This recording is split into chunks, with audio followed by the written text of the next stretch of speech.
মহিলাদের গোপন রোগ পুরুষ ডাক্তারকে দেখানো জায়েজ হবে না মোটেই জায়েজ নয়?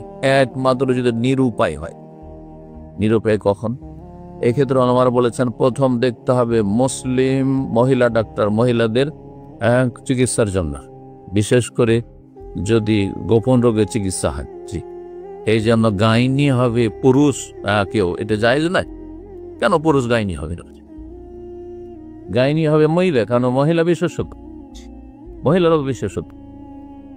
তো এই স্পেশালিস্ট হওয়া জায়েজ নয়।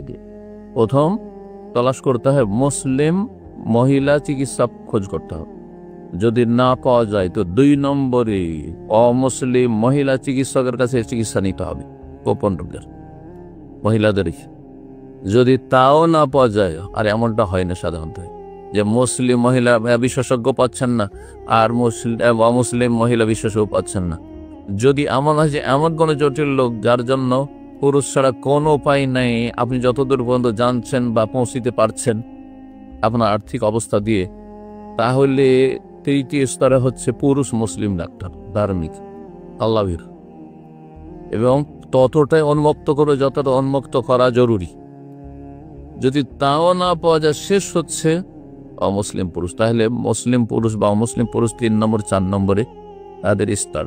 নিরুপায় না হলে এক কথায় মহিলারা যাবে চিকিৎসা করাতে পুরুষ ডাক্তারের কাছে, এটা হারাম।